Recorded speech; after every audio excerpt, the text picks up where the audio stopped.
Hello and welcome to the Daily Forex Report for January 27th. We're looking at the US-Japanese yen pair.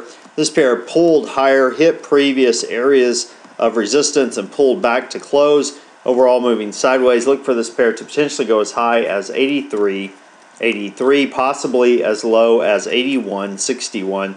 Look for some resistance around 83.25 and look for some support around 82.30. Now the Euro USD continues to move to the upside. Look for this pair to continue in that movement, possibly hitting 138.73, possibly moving down to 135.60. Look for some resistance around 137.75 and look for some support around 136.25. Now the pound US dollar pair, this pair moved lower, closed lower, moving sideways. Look for it to potentially go as high as 160.68, possibly as low as 158.04.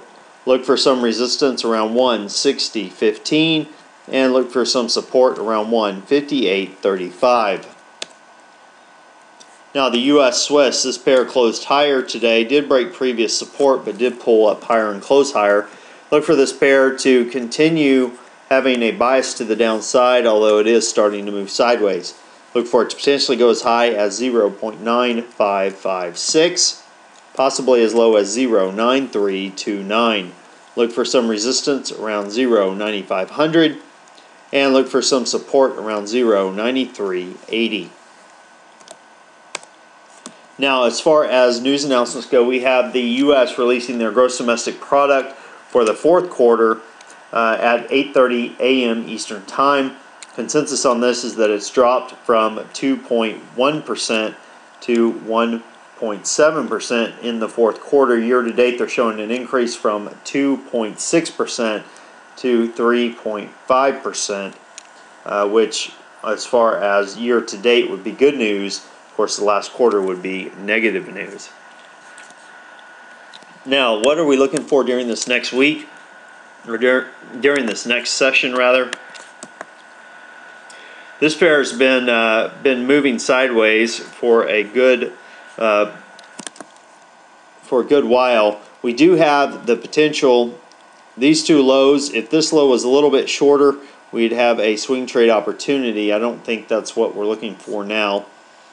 This continues just to move to the upside. As far as where it could where there's potential for it to pull back, we have this high right here that it's getting close to. If you look to go long on the high there, definitely pay attention to this particular high. It could catch you on a pullback. Let's take a look at the US Swiss. This pair has pulled back at least by one bar. Let's take a look at what the Fibonacci retracement levels look like from the high down to the low. You can see that it tagged the 23.6 retracement line.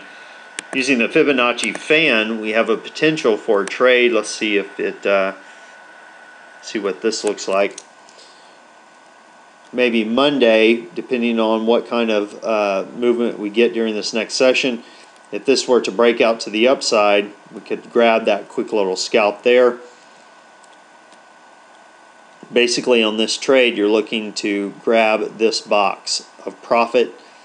Typically, it's good if it kind of bounces around for a little bit and then moves up in this one. So that is how that particular trade works. We do have a potential. Let me get rid of those. You notice here we have the high of today's session corresponds closely with the close here and the open here. The next area really of support for these two and resistance here is right around this area. So if we get a break of this high, it could very easily go up to that point. Let me draw that trend line. So we have a potential on a break to the upside of grabbing about 35 pips to the upside. So this is a potential trade you can look for as well. Well, that about wraps us up for today. Until next time, this is Jason Fielder. Good trading.